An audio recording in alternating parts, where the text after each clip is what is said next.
It was really good. All right, one sec. We'll have the link. I think we're live on YouTube. All right, so then I'll create the link here, and then I'll send that out, and then we'll hit. I'll send it to you. I'll just tag you in it if that works on Twitter. Sure, that's fine. Awesome. All right, let's make sure this won't be.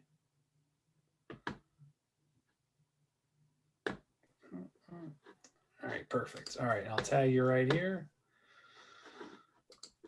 Great. Oh, and you might probably already know, but it's at Joseph Ford Cotto. Okay, yeah, I remember because when I went to tag in my first tweet earlier. Gotcha. Yes. So once, Jesus, dude. Oh my gosh, I'm killing us on the speed here. All right.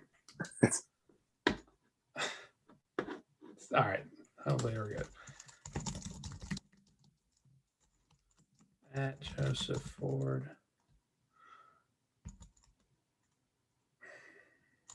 All right. All right. Now I got it. So I just tagged you in that. And then if you can multitask better than me, I'll hit record and we can get started. All right. One moment. Yes. Let me see if I could find it. We're both in the same boat. Pretty much, yeah. Let me refer. Okay, I see it right here. I retweeted it, so I think Perfect. We're good to go. All right, I'll hit the record. We'll get this rolling. All right, everyone. Welcome to another episode, Conspiracy or Just a Coincidence. I'm Jack Allen. Today, I have a guest I've seen with the coolest hat twice now on the internet. Author of the Joseph Cotto. Thanks for being on the show. Could you introduce yourself? All those things. Sure. My name is Joseph Cotto. Some people might know me as one half of Cotto Godfrey, the current events show, which is a video show and also a podcast. And I wrote a book recently called Runaway Masters, a true story of slavery, freedom, triumph, and tragedy, which is a nonfiction book that I'm glad to discuss tonight. It has, I think, a lot of relevance to a lot of stuff going on today, particularly with regard to race and slavery. Yes, I absolutely agree. And it's on Kindle. If it's on Kindle Unlimited, I'm a subscriber of Kindle Unlimited, so I saw that was perfect. So if anyone doesn't, it's on Amazon if people are big Kindle readers. But so I guess I never heard the story that you wrote about in the book. So please, I guess, kind of go in. What is the book about? Well, I mean, the book obviously pertains to a lot of stuff, even though it's not terribly long, so it doesn't get into the weeds. It's only 191 pages, but it tells the story of the Seminole Indians of Florida who owned slaves, and they actually wound up being forced eventually by the Americans to depart from slave ownership. But then them and their ex-slaves wound up teaming up against the Americans, and a whole bunch of things happened, which ultimately resulted in most of the Seminoles supporting the Confederacy during the Civil War. And absolutely. And then what the federal government did was it made the Seminoles grant their ex-slaves freedom after initially trying to get these slaves back from the Seminoles to sell or to place back into bondage in the U.S. when slavery was legal. It is a wild story of politics, obviously, but also the true historical nature of slavery and how it's not so simple as one race being responsible for it. Obviously, nowadays, the predominant historical narrative is white man evil, white man did all this. But other races owned slaves, including American Indians. Obviously, the Seminoles come into play there. And it was actually the white man who forced the Seminoles to end slavery, but also to incorporate their ex-slaves into the Seminole tribe, which even to this day remains a profoundly controversial matter. And that's putting it mildly. Yep. So were the Seminoles always in Florida, or were they pushed there? They were not pushed there by whites. And what happened was that they're descended from many different tribes, but principally it's the Creeks of what's now Alabama and Georgia. And the Creeks had different bands. And some of these bands within the Creek tribe decided that they wanted to live differently than in a more traditional way than some of the other Creeks were willing to do.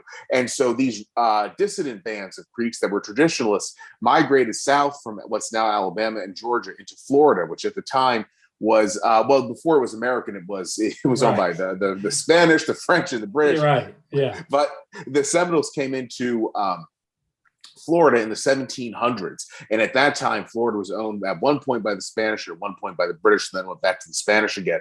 And so that's how the Seminoles came. They are not indigenous to Florida, but at the same time, they basically ruled the state because none of the colonial powers had the ability to tell the Seminole what to do. The Seminoles. Damn. Absolutely. They wound up being the masters of basically all of Florida that was not a colonial town, which is quite astounding when you think about it. And this was a great arrangement for them, needless to say. But what happened is that eventually when America took over Florida, the United States, Uncle Sam decided that he wanted to put the Seminoles on the reservation so whites could settle Florida. And that's when a lot of things happened. There were ultimately 3 different Seminole Wars, and each of them are very fascinating. Jeez, dude. I mean, I've never heard any of this stuff before. So were the Seminoles, I'm assuming there was another tribe probably in Florida prior to the Seminoles. They just came in and assimilated them. There were many different tribes before the Seminoles. What happened is that the Spaniards wound up killing them off in one way or another over the span of several hundred years. And the Seminoles, by the time they came to Florida, the Spaniards were much less powerful than they had been, even in the recent past. And so the Seminoles were not killed off by the Spaniards. As a matter of fact, the Seminoles wound up telling the Spaniards basically what was going on in the state because the Spaniards could not control the state outside of certain colonial settlements. Now, when the British took over Florida, the British were fine with the Seminoles. They established trade relations, and there was a very strong alliance between the British Crown and the Seminole tribe. But then when the Spaniards took over again, the Seminoles basically went back to their old way of doing things. And the British let them do what they wanted as well, but it was more orderly. But the Seminoles really did have the run of the state when the Spaniards took over again, because in the last Spanish colonial period, which lasted between the 1780s and the 1820s, it was just the Spaniards were so weak at home in Spain that they could not really effectively rule their colonies. That included Florida. Damn, dude. What made them like switch from Spanish rule to British rule and back? Well, what happened was there were the wars of religion in Europe in the 1700s, and that was in the what's now the U.S. It was called the French and Indian Wars, and basically Britain demolished the Spaniards, and as a result of that, Spain ceded Florida to Britain. And during the Revolutionary War, Florida was a British colony. It's the only part of the U.S. that remained loyal to Great Britain during the Revolution. No way. Absolutely. Wow. Yep. That is crazy. So there was colonists there in Florida that were either they all went there or they all had that same belief in to support the monarchy. Absolutely. And yes, they did very strongly so. Jeez, man, that is wild. And I think it's interesting what you all said, like how that slavery narrative is so pushed today. Like your book was synchronous. When did you finish writing it? I wrote it this year, actually. I mean, I known about the content in it for years on end, but with all this, stuff going on now about 1619, and then the conservatives had their rebuttal to it, and I put that in quotes, the 1776 project. I didn't think either one of these perspectives on slavery and American life really told the full story, and it would be very difficult to write a book that tries to refute 1619 and 1776. Yeah. So what I thought I would do is do something more interesting, less academic, and write about slavery as it happened within the Seminole tribe and those who the Seminoles interacted with, the Spanish, the Confederates, the U.S. government, the British. And by telling the story of the Seminoles and all of the, which entails all these different people who the Seminoles came into contact with, I would provide people with information that I think in and of itself makes an argument against 1619 and 1776. But I will say that I did not write the book to be a political polemic. That's not what it is. I hope people, regardless of what their politics are, they can appreciate it. Right. The book is just intended to tell history accurately. Yeah. So I mean, slavery's been, the Vikings were stealing Europeans for them, like this slavery thing. It's wild how they just raise. I guess I don't know how they razor focus in on the colonialists or whatever you want to call it, and the African American slave trade. So I think it's super important that you wrote, because I never knew this story. Like I said, it's just, but most people don't. Yeah. So I wanted to also ask, so why were the British pairing up with the, right? Because I think I read in your book, they like cooperated with the Seminoles, correct? Right? Yes, they did. The British decided that the Seminoles could be strong military allies. And as a result of that, they figured that the best way to get the Seminoles on their side was to trade with the Seminoles and to make the Seminoles essentially incorporated into the economy of the British Empire. And that worked out very well. So as a result, what the British government in St. Augustine, which is the capital of East Florida at the time, what the British government got was a new reserve militia full of very skilled warriors who obviously were not, they weren't being paid, but the tribe was so enriched by trade with the British and with a stable political system provided for by the British Crown that the Seminoles became, by and large, very passionate supporters of the British monarchy. So the British angle was having an orderly colony with an effective militia, while at the same time providing for a new market for various companies that wanted to make money off of trading with the Seminoles, and everything went brilliantly. And there was so when they controlled Florida, there was no colonialists. They were overmatched, or they just didn't want to have that fight? Oh, you mean the people in Florida who lived here would not have gotten anything out of the American Revolution because their economy was so intertwined with the British Empire, and also because the colony was so new that a lot of people in Florida were not even from Florida. They're from the UK, or they're from Barbados, or they were from the Bahamas. And so they did not, these aren't people that really had any culture, even though it's Anglo culture as well up north, but they did not feel the same sort of political culture which, say, George Washington and Thomas Jefferson and Benjamin Franklin espoused. It's funny how, and it's like the state, like even today, right? I'd say most of Floridians are not born in Florida, right? Correct. Yes, that's something which has continued. Yeah, that's such a, it's like, it's when I don't know the word, I'm like it's writing it before. I don't know. It's very interesting that happened. It is. And then how many Seminole, I was also like, because they clearly must have had a huge amount of people able to defend it for that long. How many, do you have like an estimate, how many, like a population size? It's hard to figure out exactly how many in numbers, because obviously they didn't do birth certificates or passports or anything like that. But at the same time, there were, without question, several thousand of them. And the Seminoles, they were such skilled warriors. It's just part of their culture, going back to the Creek days, that one Seminole warrior probably would have a kill count of about, in my very rough estimation, 7 to 12. So say you're vicious. Absolutely. So say you were sending in, say you're in the Revolutionary War, say you're up in Georgia and you support George Washington and you really want to invade Florida, which they did.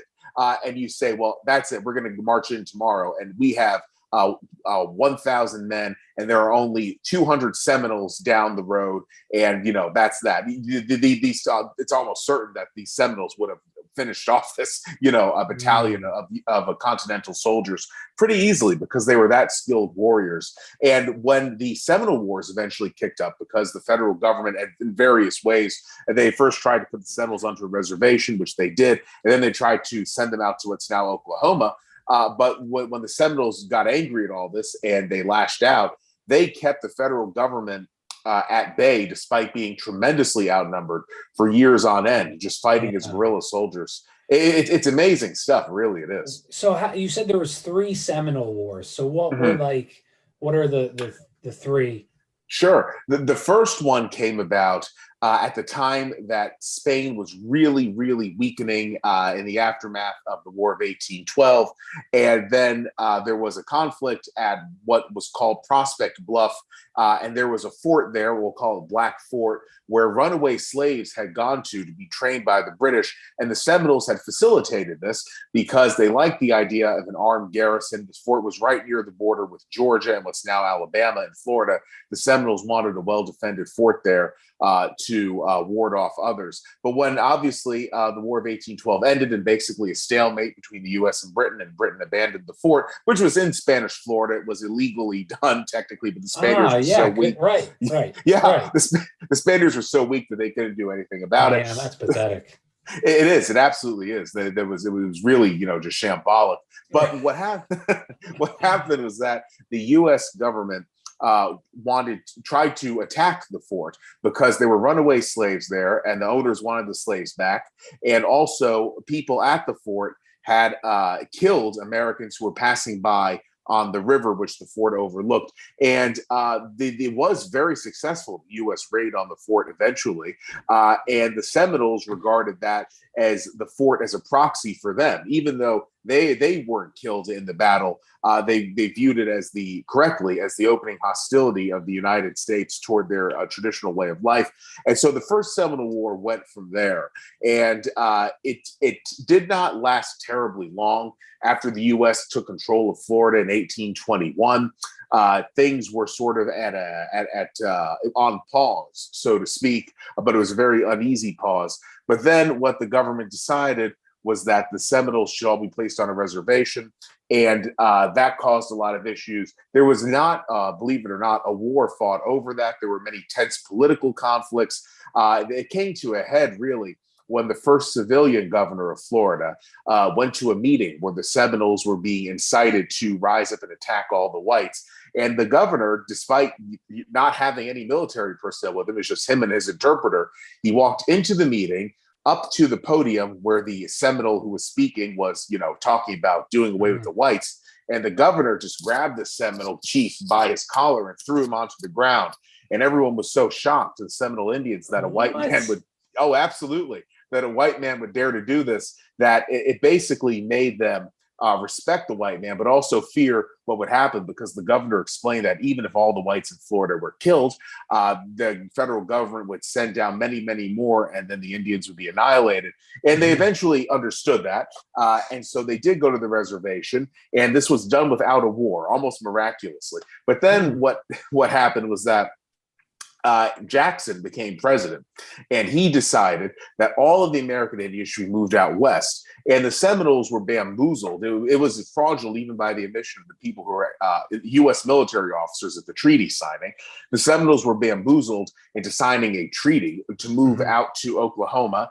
And when the Seminoles caught wind of what was really happening, that they had been defrauded, they went apeshit, to be blunt.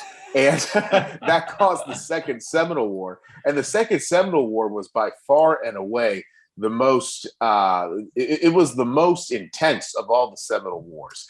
It was a guerrilla conflict because by that time, the Seminoles were not, they obviously did not have the control over Florida, which they once did. There were more and more federal troops coming in. And so they were really reduced to ragtag bands, but it didn't matter because they fought a guerrilla conflict against the American soldiers. And the Second Seminole War lasted from late 1835 to really late summer of 1842. 6 years, 6 years, 7 months. So you could round it up to 7 years if you want to. And the Seminoles were eventually, not totally, but by and large, moved out to Oklahoma. But the Seminoles really gave such an intense fight that they kept Uncle Sam at bay, who had far more numbers, said he was far more technologically advanced for the better half of 10 years. But what was really interesting about this is that the Seminoles' black slaves, I think I need to rewind, the Seminoles got black slaves because there were runaways from other areas during the Spanish colonial period, the British colonial period, and into the start of the American period, obviously. And so when these runaways came into Florida, since there was no one else to really hold power in the interior of Florida, the Seminoles would basically tell these slaves, you're back in slavery, but you don't have to live on a plantation anymore. The Seminole form of slavery was very similar to feudalism. The Seminoles would tell the runaway slaves, you work this land, you govern yourselves, you do as you like, but you have to give us, the Seminole tribe, a certain portion of your crop every year. And if you don't give us the portion of your crop, then it's the end. But there were very rarely conflicts, because the blacks who were these ex-slaves and now re-enslaved knew that that was a far better deal than what they would get back, with the plantation for slavery.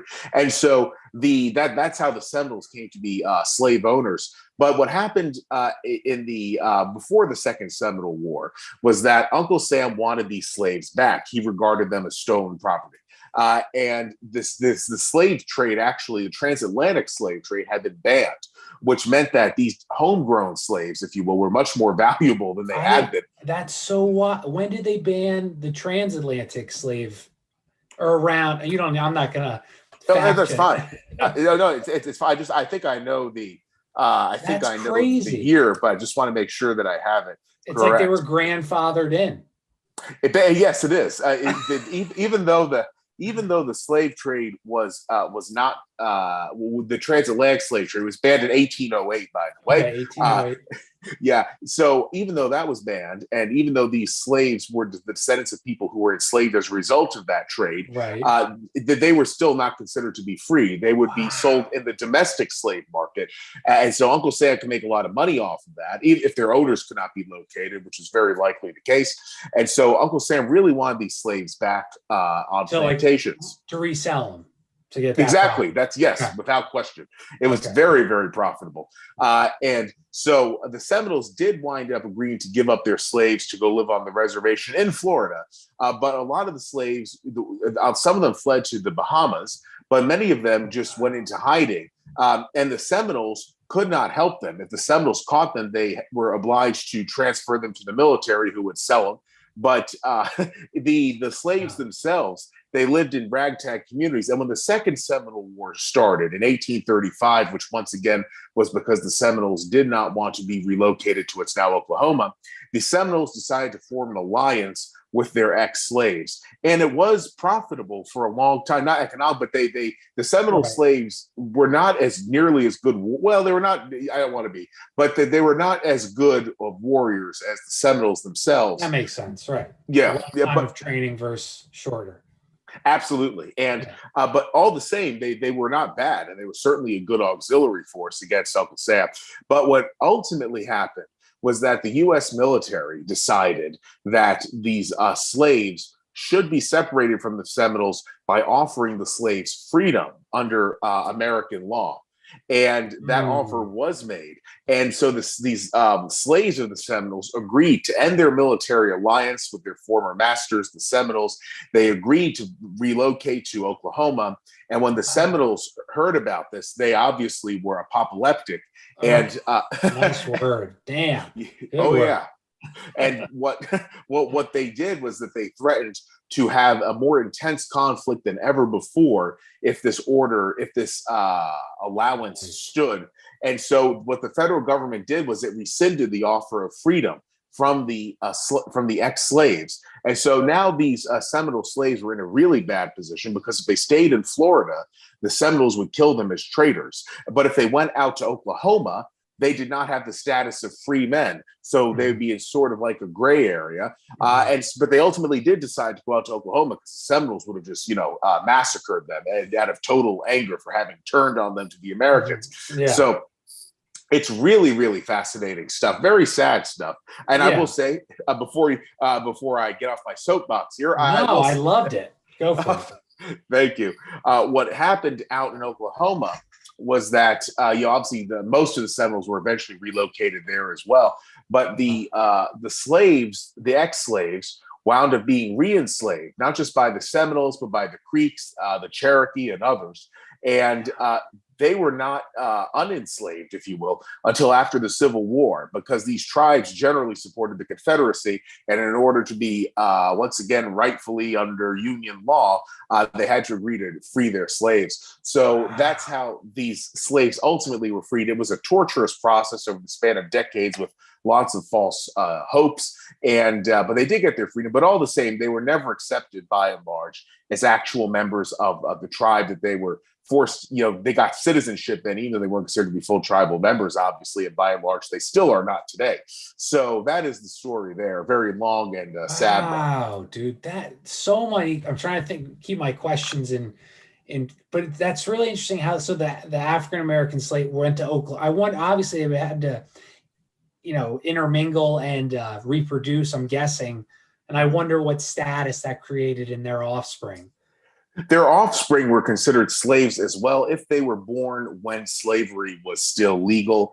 If they were born after slavery had been criminalized, then they were considered to be technically members of the tribe which had enslaved them.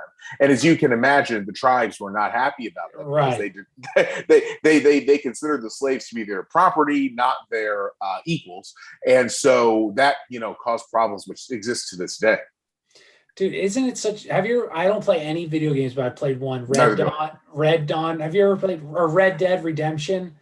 No, I've not played it, but I've seen the movie Red Dawn. Well, so it's this game that takes place back in like cowboy times, and it was like a little bit later after the Civil War. But I just think it's so wild, like how Europe came in and just this time period of like endless resources. Like it just that's why I've really got to read your book, because it's just one of the best, like amazing, just coming to a place you've never been, right? Like that is insane. Mm-hmm. And to find all this resources that are untouched pretty much, it's just like, I can't even fathom it. Absolutely. Yeah. They had this, vast pool of resources, as you mentioned. But at the same time, they obviously wanted to tame these resources, if you will, and cultivate them for their own purposes. And the American Indians were not happy about that, to say the least. And that's also interesting, like how this whole group of people, lived such a, I don't know not simpler, but more in balance with nature's life. Absolutely. Holistic, I think would be a good word. Yeah. And just how they're so totally diametrically opposed, these two cultures, and just crazy. It's really amazing. The Seminoles got, I'm guessing, military arms from like the British through trade. That was how they were able to defend. The Seminoles got arms. They did get them through other countries. In some cases, they actually bought them from the Americans when there was no hostility between them during that period when they went on to the reservation of Florida specifically. But it actually became an issue because the Seminoles themselves were right around the time that the Second Seminole War began and the lead up to it. They were prohibited from buying as much guns and gunpowder as they wanted. And Osceola, by far and away the most famous Seminole warrior, that particularly aggravated him. He thought he was being treated as a black man, and he said that very openly because blacks were not allowed to purchase guns or gunpowder. And so that made him very angry, and it certainly was one of many motivations for him to become a very successful, phenomenally successful guerrilla warrior against Uncle Sam in the Second Seminole War, in which Osceola did die, but he was very well admired at his death, even by the Americans. I mean, they looked at him as a figure of reverence. And when he did die, he had a military funeral where he was being imprisoned with a marble gravestone that calls him a warrior and a patriot. So it's quite interesting. And so also like guerrilla warfare that was probably pretty foreign, I'm guessing, to the Europeans, right? It absolutely was. That when the American and the American traditional style of warfare, which is obviously descended from Britain, that came into contact with the Seminole guerrilla style of warfare, what's called the Dade Massacre, which was in late 1835. If people know Florida, they'll know that there's Dade County, which is where Miami is. Dade City, Dade this, Dade that. And it's because this fellow, Major Francis Dade, was leading this battalion of troops through interior Florida. And what happened was that he was ambushed by these Seminoles who fought guerrilla style.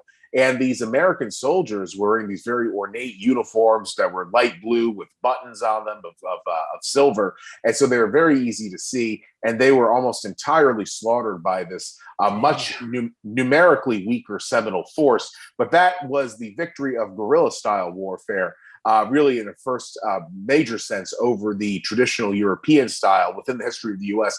Now, what ultimately happened, today we hear about soldiers wearing khakis. That came about during the Second Seminole War, because what the Army eventually realized was that the military eventually realized was that the soldiers, when they were wearing their at the time everyday formal uniforms, they were impractical. Number one, in the wilds of Florida, right? But the heat and everything was crazy, brutal, without question. And they had also made them easy to see from afar, so they began to wear khakis, and that's when that started. So today, when you see an American soldier wearing khakis, it is derived from the Second Seminole War. Damn, dude. Yeah, I couldn't even imagine, like, those were jackets, long sleeve in Florida summer, dude. You're gonna dive or get heat exhaustion in that Absolutely. time. Oh, that is such a horrible, horrible idea. My God. I wanted to also ask, so my friend, he lived in Florida, and he told me, like, there's like Seminoles, they get money from the government, right? They do? There was a settlement for the violation of a treaty, okay, right, which the U.S. government reached with the Seminoles of Oklahoma and Florida, and so that money was placed in a trust, and the Seminoles invested it. And the Seminoles today in Florida, not so much in Oklahoma, but in Florida, are a phenomenally wealthy tribe. Anyone who's born into the tribe today receives a monthly check of several $1,000s just for being a Seminole. And that's derived not simply from handouts. What the Seminoles did was, in Florida specifically, they wisely invested the money, and they became very prominent casino owners, and they own other real estate ventures, many of them I can't even begin to summarize. So the Seminoles used their settlement in Florida, at least, very wisely, and they became they're very entrepreneurial people, and you don't see them on welfare, to say the absolute least. Yeah, because he told me that he knew a kid that, and I was wondering how that was. Is there still reservations today? Yes. Like in Florida? Absolutely. There are several. And the Black Seminoles have their own reservation. They are not, they were not settled on a reservation with other Seminoles, and it's several counties away from other Seminole reservations. It's a very small one. Blink and you'll miss it. So they have segregation in Florida, and they also have segregation in Oklahoma, where the Seminoles there do live on the same reservation as the Black Seminoles, but they're members of different tribal bands. So to this day, there is still tribal segregation. It's not legal in the U.S., but it's legal for the Seminoles. No way, dude. Yep. And it's allowed to happen because No, go tell me why it's allowed to happen. Yeah. It's allowed to happen because the Supreme Court found that the Seminoles are a sovereign nation, and as such, the Supreme Court cannot enforce any civil rights laws on them. Dude, that is crazy. How many like, do you have, like, today, Black Seminoles, that, because that's like a weird, I could imagine, if someone said that to me, I would be like, what are you talking, dude? Whatever. What are you talking about? But so how many like, do you think are around exist today? Do you have that information? In Florida, there are fewer, about 50. It's not that Black many. Seminoles. Yes, exactly. And in Oklahoma, it's only a few thousand. I don't know the exact number, but yeah, it's only a few thousand. There are many more Seminoles in Oklahoma than in Florida, obviously, because they're the descendants of the overwhelming majority of Seminoles who were shipped to Oklahoma after many years of war. But it's really something else. Oh, and then just very quickly, the Third Seminole War came about in the late 1850s, not long before the Civil War. And that was fought in South Florida between Seminoles who had been pushed into the Everglades and American soldiers who were infringing on their land. So it was a series of tit-for-tat battles, more guerrilla warfare. And the end result was that more Seminoles were deported to Oklahoma, and not many at all. About 500 or so wound up remaining in Florida. And the Seminole tribe of Florida today is the descendant of those Seminoles. Of only 500. Yes. Yep. Wow, what a proud culture to be a part It of, is. dude. It absolutely is. And just be able to trace your history like that, so specific. I mean, you have a roundabout idea what your ancestors were. That is awesome for them. It absolutely is. They're very proud people, very successful people, and I would say, they're people with a good future, even as the U.S. seems to have a not so great outlook. The Seminoles have set themselves up so well that I think that regardless of who, say 100 years from now runs what's today the U.S., I think there will still be a very proud, functional, intact Seminole tribe that's doing very well for itself. Do they bring outside? Do they try to marry within the Seminole tribe? Yes, they do. Although they can marry outsiders, although that was extremely controversial, particularly in Florida and Oklahoma. It was much more accepted, even in some cases, arguably encouraged. But in Florida, it was very bad. As a matter of fact, what would happen is that the offspring of those unions would often be left out to die in the wilderness. It was a very severe state of affairs. And that lasted up until the early 1900s. Today, though, obviously that does not take place. But but the Seminoles of Florida are not quite as unaccepting of intermarriage as they used to be, but they certainly do not emphasize it. Yeah, well, that makes sense. That's such a small number left. Like it's so rare. Wow. Absolutely. And then I like Andrew Jackson because I hate the Federal Reserve and I hate all that. But he was pretty brutal on most Native Americans. Right? Oh, without question, and especially toward the Seminoles. Wow. So was he the one that forced them then to Oklahoma, right? Yes, he was. With the Indian Removal Act that he signed and very strongly advocated for in Congress. Damn, dude. I couldn't imagine that either. That's just... Oh, yeah, it was crazy. It really was. So I'm guessing a lot of Indian tribes are in Oklahoma, right? Oh, yes, absolutely. That today is called Native America or Indian country. And that really is it's the citadel of American Indian culture, even though there are still the descendants of some who refuse to go left in, say, Florida. As a matter of fact, the Seminole Indians of Florida are the only tribe that never surrendered to Uncle Sam. So they have a really unique identity to that lasts to this day. And then, in Oklahoma, you have Cherokee and all of these different ones put into. Okay, so then there's just probably different reservations for each tribe. That's what it is. Yep, that's exactly what it is. And then you said band. Is that like a subsect? Yes. Yep, it's sort of like if you have a country and then you have states within the country. So to say out in Oklahoma, they have the Seminole Nation, and then each band is sort of like a state within the nation, and they just call what would be referred to in, say, the U.S. as a state, they call it a band. Okay. And then the bands are racially segregated, as I mentioned before. Wild, dude. And then so Seminoles had a different language, I'm guessing, than... Absolutely. Who'd they stem from again? They come from the Creek tribe of what's now Alabama and Georgia. And they do have their own language, which has been preserved somewhat. I mean, it's a little difficult, but the Seminole tribe today really does go out of its way to teach young people the Seminole language. But it's a profoundly difficult language to learn. It has its own alphabet. It has its own, it's something it has its own entirely different way of speaking than what someone would find normal, say, in a Germanic language. It's even much more difficult than, say, learning a Romance language. It's a very difficult language to learn, but though the Seminole tribe of Florida is very serious about teaching it to young Seminoles. And how do they prove that you're part of the I would assume people would try to get in. Oh, without question. That happens all the time. Right. What it is that the federal government did tribal rolls. They were called rolls in the early 1900s, and you have to have an ancestor who was on that roll. In Oklahoma, it's 1/8 ancestry at minimum. It's in Oklahoma, it's 1/4 ancestry at minimum. So that's one grandparent. right? Oh, yes, you have to have or at least one grandparent's worth of ancestry. That's a total Seminole blood. And then in Florida, it's 1/8. So it's actually, I'm sorry, I bungled. I knew what I was saying, but I bungled it up. It's harder to get into the tribe in Florida than Oklahoma. In Okay. Florida, the restrictions, the standard is much greater. So in Florida, you can only be a member of the Seminole tribe if you have 1/4 or more Seminole blood.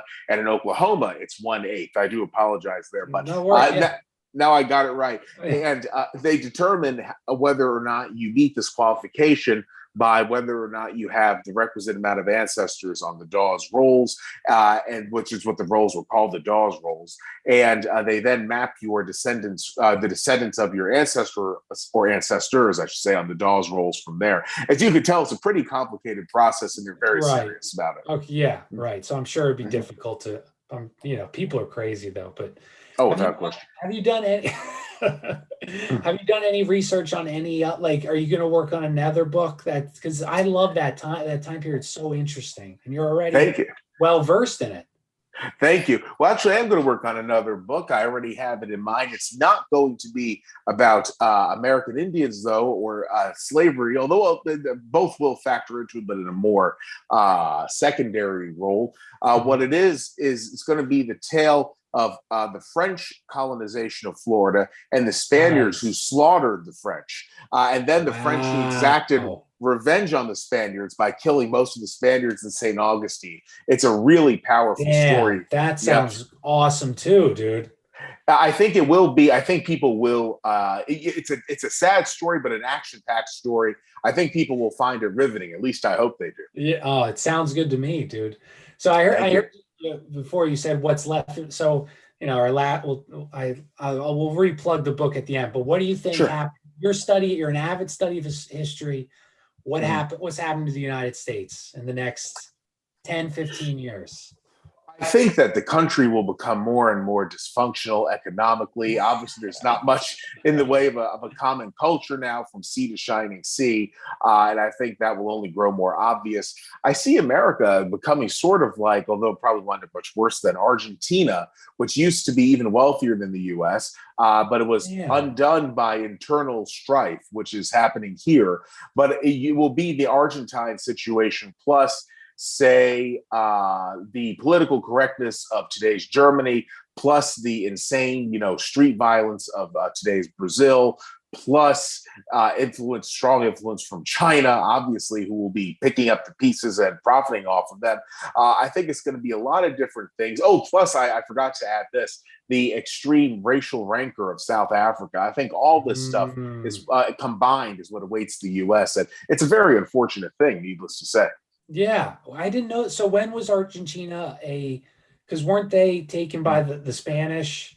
They were settled by the Spanish, but eventually they got their independence, and they were in the early 20th century the undisputed powerhouse of the Western Hemisphere, economically speaking. Wow. People there had higher per capita incomes than they do in the U.S.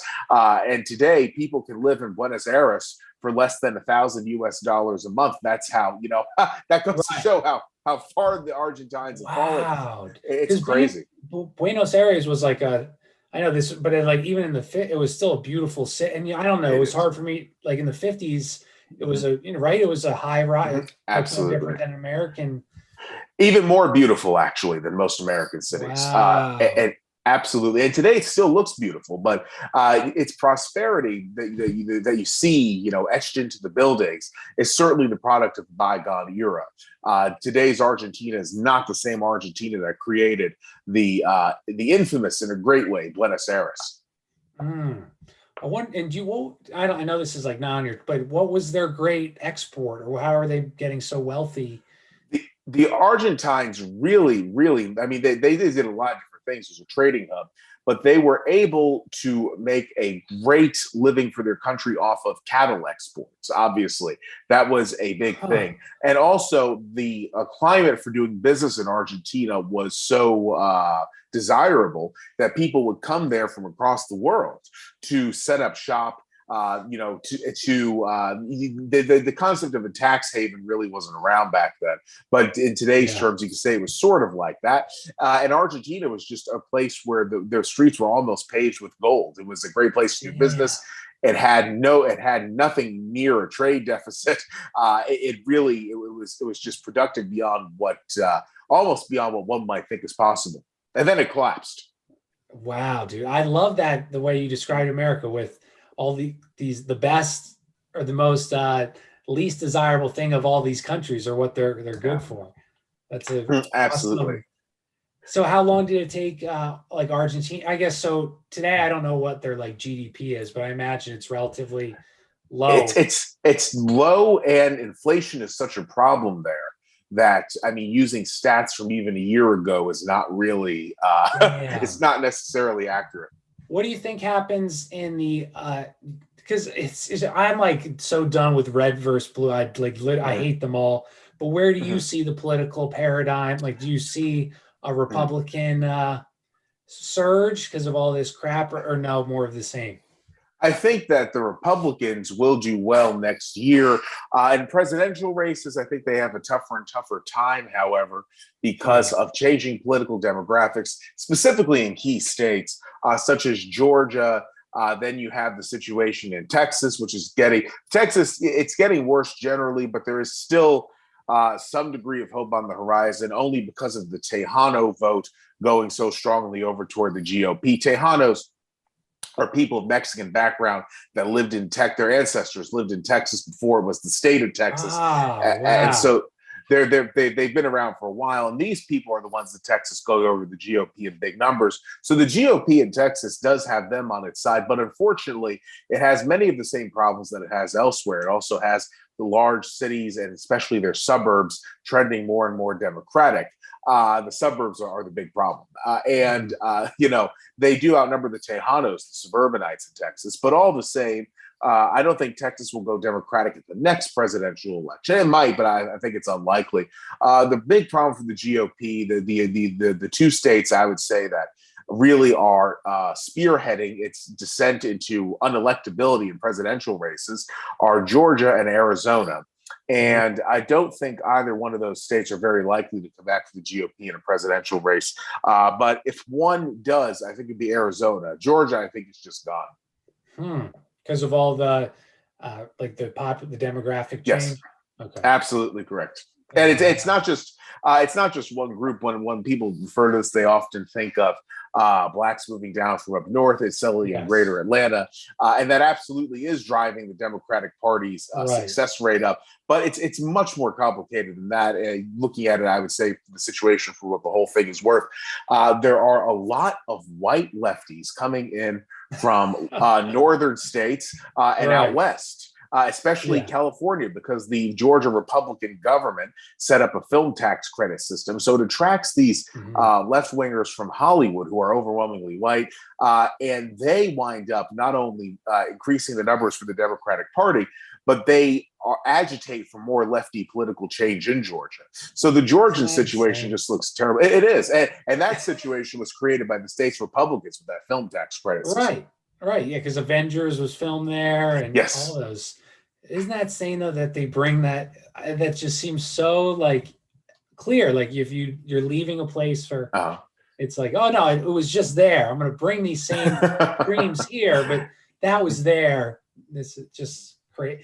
Does Donald Trump run again in 2024? Oh, I think he absolutely will. He's basically said that the only reason he hasn't announced yet is because he can't, because of the FEC. He has I'm sure you've seen his Save America campaign going on. And that's different, totally different than a presidential campaign fund.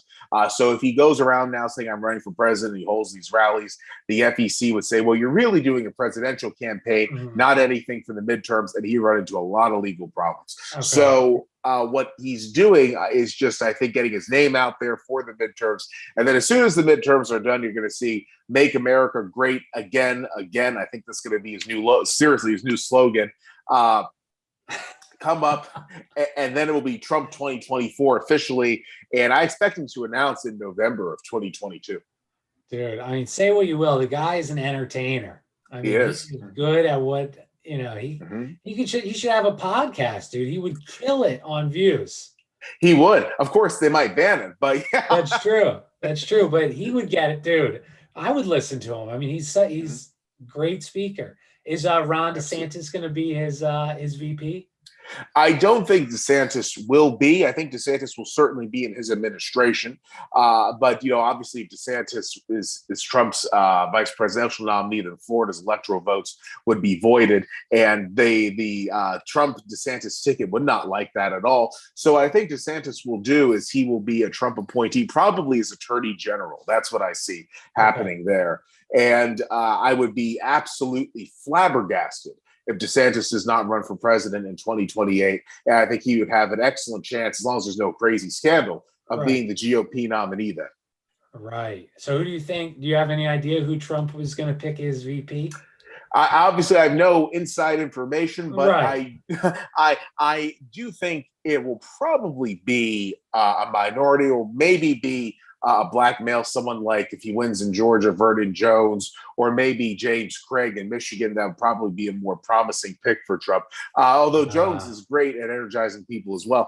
But absolutely. But I would expect Trump to pick probably a black male. I don't think he'll pick a female, and I don't think he would pick another white male. Yeah. Dude, you're I think all those answers are real solid. You're Thank you. Very well thought out. So how can everyone get your book? Is it best to maybe buy on like your all those things? Well, the book is available on Amazon. It is Runaway Masters, a true story of slavery, freedom, triumph, and tragedy beyond 1619 and 1776. Like I said, it's nonfiction. Obviously, it's nonfiction, but it's only 191 pages, and I wrote it to read like an epic novel. So I hope that folks do check it out. They can get on Amazon. It's $9.99 US for the paperback version, and then it is $4.99 US for the Kindle version. And if you have Kindle Unlimited, you can read it for free, obviously. So it's pretty accessible, and I hope folks do get it. I also host the co-host the Cotto Gottfried show, which is a video upload on Rumble and a podcast. It's on many different platforms. So if you just type in Cotto Gottfried on Twitter, you'll see it. There's also Cotto Gottfried YouTube channel, which is where the show is live streamed. But the episodes are taken down immediately afterward, because even though there's nothing on the show that's crazy, but it's just with YouTube's content guidelines, you don't know what the hell's going to happen. Damn, so that's good of you, dude. That's good. Thank you. Yeah, I think everything we discussed today will be fine with YouTube content guidelines, but it's just, you never know what's coming down the pike.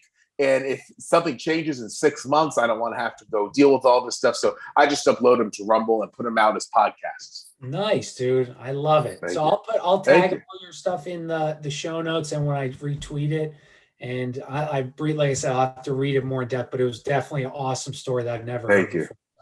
Thank you very much. Yeah. So, it was my pleasure to come on. Thanks, Joe. So take care, and I'll tag the stuff, and we'll talk soon. Absolutely. I'd be glad to come on your show again. And if you'd like to come on Cotto Gottfried, anytime, dude. Anytime.